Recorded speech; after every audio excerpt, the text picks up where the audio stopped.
Hello, cubs, and welcome back to my cozy den.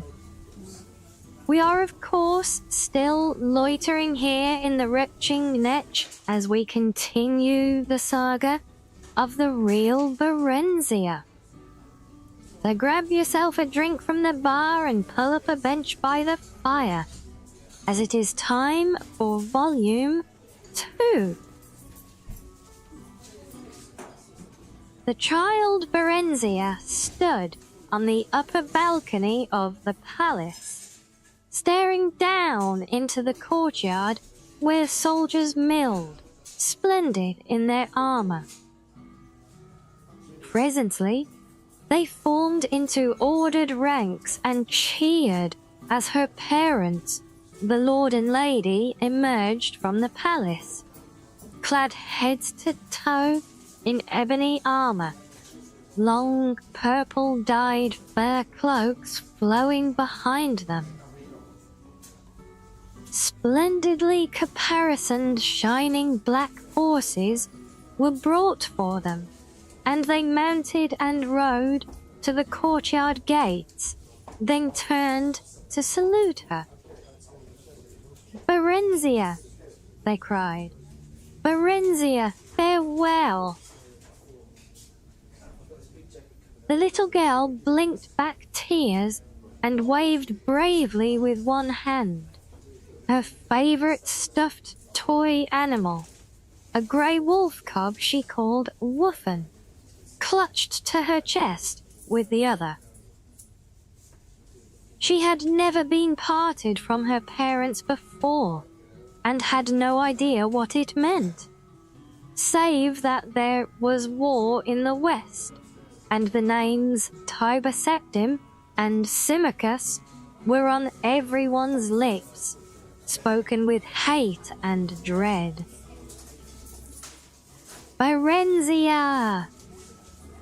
the soldiers cried, lifting their lances and swords and bows.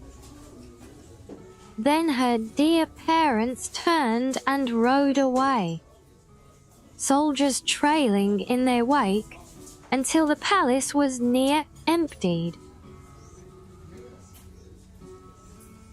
Some time after came a day when Barenziah was shaken awake by her nurse, dressed hurriedly and carried from the palace.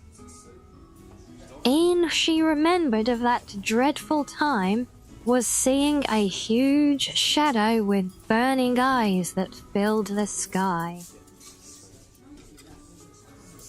She was passed from hand to hand. Foreign soldiers appeared.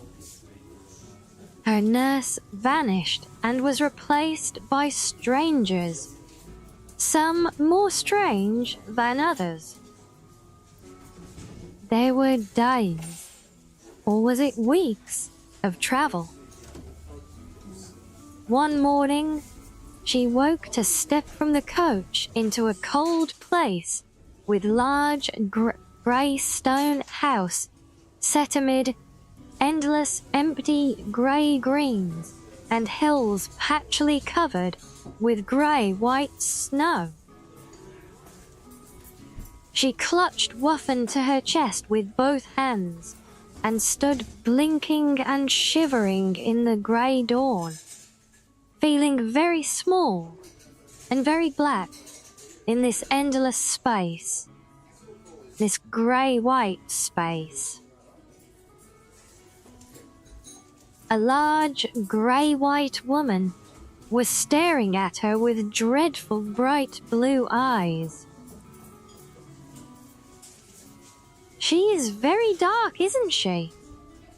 the woman remarked to her companion, a tanned woman with black hair named Hannah, who had been travelling with Barenziah for several days.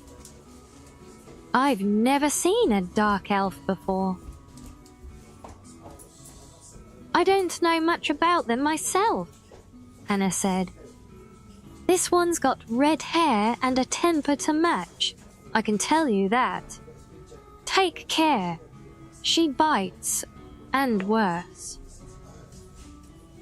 I'll soon train her out of that, the other woman sniffed. And what's that filthy thing she's got? Ugh. The woman snatched Wuffen away and cast him into the fire blazing in the hearth. Barenziah shrieked and would have flung herself into the fire after him, but was forcibly restrained. Despite her attempts to bite and claw her oppressors, while poor Wuffen was reduced to a little heap of charred ash. Well, I certainly hope nobody tries to cast my little plushie into a fire.